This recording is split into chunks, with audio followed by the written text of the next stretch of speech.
Hey Ratbags, it's Jade giving you a quick guide today on where to go first when you start ATOMFALL. It's not going to be spoilerific, I'm not going to be showing you a bunch of story stuff, but I'm definitely going to show you some good locations to grab set loot. There is a lot of procedural generation in terms of where loot spawns, what enemies will have what types of weapons on them. I've done a guide on this, so if you want more details, check it out. But essentially, there are some fixed set loot places where you'll be able to get hold of a shotgun, a revolver, a decent melee knife and a bunch of starting resources, maybe even a metal detector too. So if you find this video useful, leave a like, let's go. So quick note, sometimes in previous guides I've had some criticism that I've cut some videos too much and not shown properly where to get to places. So I'm going to do my best to not cut as much, although some places it'll be really super obvious. So as soon as you arrive in Slatendale, stick to the right hand side, go up this path and investigate this building right here. Crawl through underneath the door and you should see a knife in the corner. It's not the best weapon, but certainly as a starting one, it'll keep you handy and maybe alive. When you come out the doorway, turn left. You'll see some broken arches, head underneath and you'll see a crashed helicopter. Depending on what difficulty the game is set to, you'll either encounter one enemy if it's on an easier setting or maybe up to 3. I do recommend you play this game on default. It doesn't hold your hand and give you lots of locations pointed out on the map unless you find enough clues or very specific items. It really does make the world of ATOMFALL much more enjoyable investigating. But obviously you do you play how you want. Don't forget you can always go ahead and change the difficulty settings at any time. Now there's no weapon here, but it's important you get this key from this dead body.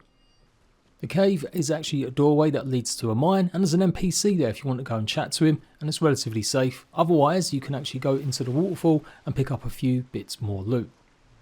Now go up on the right hand side, don't go underneath the arch, instead climb up here and there should be a dead body in front of this doorway that you can loot. They should always have a cricket bat as a weapon. Basically any dead bodies that you come across, they'll always have exactly the same type of loot on them in terms of weapons.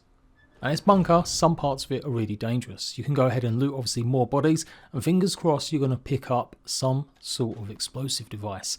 I got a grenade from that small waterfall cave. I think I managed to pick up a sticky bomb, or we will when we explore this place. So you know the drill, loot everywhere but turn right and that's where you're going to go and get the revolver. Probably do that first. But if you go to the left hand side you'll come across your first ghoul. Now these are no joke. If you try maybe meleeing them, they'll probably kill you in a couple hits. But when they're kind of in stasis in their little creepy pods, you can actually throw a grenade, or best bet, actually a Molotov is always better. That is a really good effective way to kill them. But we go with what we work with. I've got a sticky grenade, so let's go ahead and use that, and that's actually going to work out fine.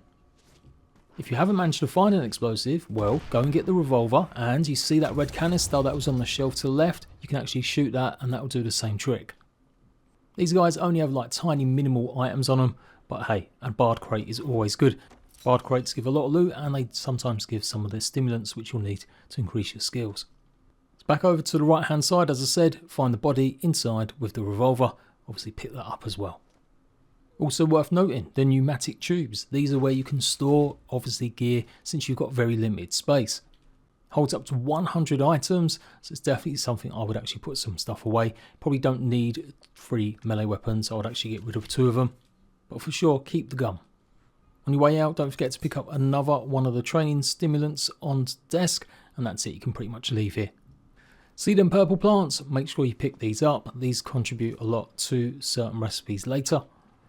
Hop down and go back down the valley towards the red telephone box. But instead of going all the way to the next path, we're actually going to head over on the right hand side where you'll see the stream going into a waterfall. There's actually 2 little loot caves behind this waterfall. So you can drop down here, no problem, slide down this one. And then the next ledge will do a bit of damage if you directly jump and land. So try doing a little bit of Skyrim parkour down the sides here. Nothing amazing in these places, just some extra loot, but it's definitely probably worth it. In this case, I found some shotgun ammo.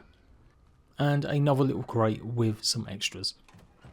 So there is a big hole, you can obviously just drop down, but again you'll take a little bit of damage. So instead you might want to actually just go out of the waterfall and come back in the other way. Some of the loot is randomly generated. Sometimes you'll find bullets on these little ledges and stuff, or sometimes not. So it's definitely worth making a good look around here.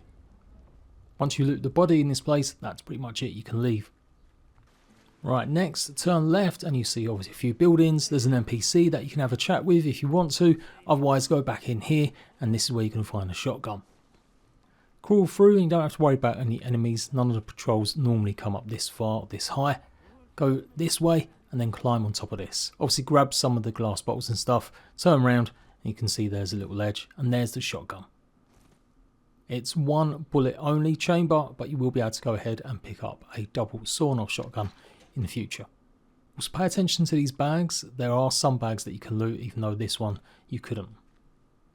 So I'm trying to keep the cuts to a minimum, but this one I did end up forgetting about until the very end, realising that yes, there was a metal detector you can get early. To be fair, there's a bunch of places or enemies that will give you the same metal detector, but otherwise you need to stay on the right hand side of this valley. You can see this wall on the right hand side. You want to be on the bottom of that and just follow it along. Don't go into the middle part of the map, ignore any patrols, and you will obviously see a bandit camp in front of you on the left, but keep following on the right hand side and you should actually come to this little area here. Otherwise, if you go back into the mine that I mentioned near the crashed helicopter, the doorway is literally right there. That's the exit point.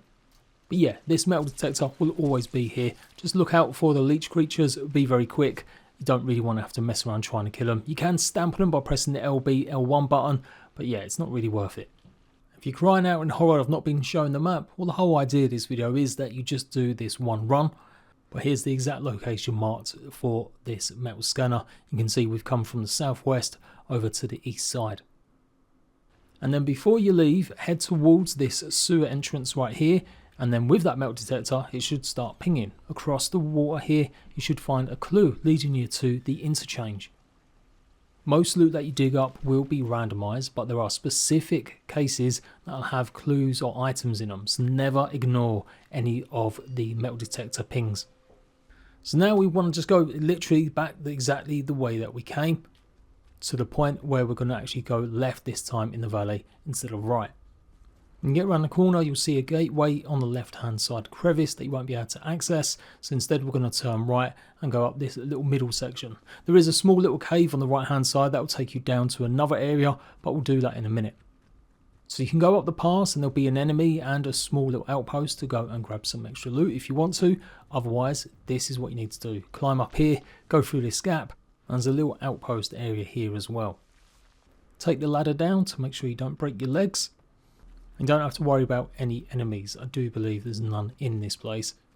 Another dead body and various bits of other loot to go and scavenge, but pay close attention to the MOD box. These have a higher chance of giving you a gun or a weapon. I did luck out here, but previous times I've done this run, I'd managed to give myself a Stenner SMG or a heavy carving knife. So you might get lucky, but like I said, they normally have a bit more of a higher percentage chance giving you a decent weapon. So back out the gate that you can now open from this side. And actually we're not going to go into the cave. Instead, we're going to go and explore the central part of this railway yard. Alright, goddammit, here I am on the map. Here's my current location. You can see us looking down. So we're pretty much going to head over to the left hand side and you can just about see a red pylon. That's where we need to head to. Now you might be questioning, well, this is just the start of the game, Jade. Well, as I said, this game is actually pretty open. You can go a bunch of different ways. I literally bypassed most of this area because I did go into the mines, I did check out parts of the rail yard, and then I literally just moved on to the next zone. I ended up coming back to this place a good maybe 6 hours later to go and investigate a bunch of stuff. But follow the path I'm on and you are going to have to be a bit more careful with patrols. There's usually at least 2 patrols and they'll vary from having 3 to maybe 4 of them in each one. They sometimes cross each other, so it looks like there's 7 or 8 NPCs, enemies in one spot. Patrols are randomised. They won't necessarily always have exactly the set pattern. They can sometimes change direction they're going as well, or they'll start up at different times. So it's not like you can always come here in exactly the same space and take them out. But generally there'll be at least 1 patrol in this area. So use the long grass to hide in and, like I said, aim for the red pylon and the building next to it. We're going to be getting into this building and we're going to be using the key that we got from the crashed helicopter earlier. You could pretty much just run for it as well. On harder difficulties, enemies can spot you from further though. When you run round, go through, and there'll be a box on the side and a bit of other loot. This is also a guaranteed spawn of another revolver. If you don't know, check out my guide on upgrading your guns, but effectively you're going to need at least 2 of them to get the next upgrade and 4 guns in total to upgrade it to its best form. So next time you come across one of them pneumatic tubes, you can store them until you've got the right thing you need, which is basically a skill to go ahead and upgrade your guns. But in that lockbox, you'll always get that. You'll always get a sticky bomb recipe. And then you can simply just leave through the door if there's no enemies around. Otherwise, maybe back out and go out the way that you came in. So next, we're going to head left, cross the railway tracks. You can go and investigate that house if you really want. There might be a few little bits of resources in there. I'm resisting the urge to cut the video, but we're going to keep going through this foliage here. Keep going up, and you will notice that hopefully there's a sewer on the right-hand side, as well as another dead body with maybe a little bit of loot. That sewer is one of the ways that you can get to the Castlefell Woods zone. And if you return back here, go past the actual sewer, that leads to the gateway where you'll find Wyndham Village. But we're going to persist, follow the stream up, and eventually on the right hand side you will come across a wall with some flags on it and effectively a trader. Don't answer defensively to this trader and don't aim your gun at her, otherwise she'll get the ump and maybe start attacking you. You could absolutely kill her straight away, but it's definitely worth seeing what resources she's actually got. And yeah, I went through the conversation pieces a little bit too quick. So they have sometimes a mixture of different items, but you can absolutely kill them and take the items that are always guaranteed. Things like keys, batteries, she'll always have that stuff. What you could do is go ahead and trade for bullets, and then maybe kill the trader if you really wanted to, because then you'd be able to pick up anything that you've traded with her from the dead body. But the more you trade with them, they do give you little hints and clues about where to go or investigate. But for sure the most important thing to get from this trader, whether you kill it or go ahead and trade, is the training manual. This is going to unlock some more stealth assassin skills. And here's the location of the trader on the map, all the way to the north. So you can see we've come pretty far. These zones aren't necessarily that big, especially Slattendale. So we're nearly done. This time we're going to go up the hill pathway here. You should see another big archway in the distance. The key the trader has gets you into the bunker, which takes you just another way into the sewers and maybe a little bit slightly quicker into the forest, the woods. Now there will be sometimes a patrol here again, but not always. I'm going to go and loot the wreckage of a convoy. Probably a good time to put one of your actual explosives to use and then simply take out the rest of the enemies.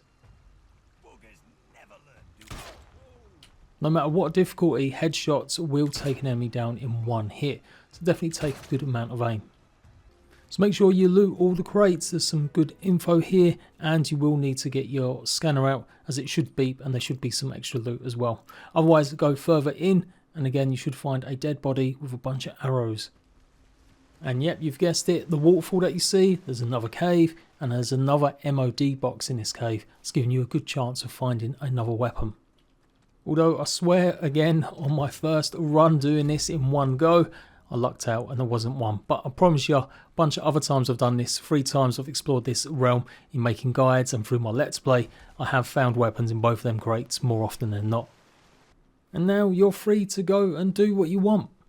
There is a bit more of an enemy encampment, as well as the central part of the quarry and the train yard that you can go and explore.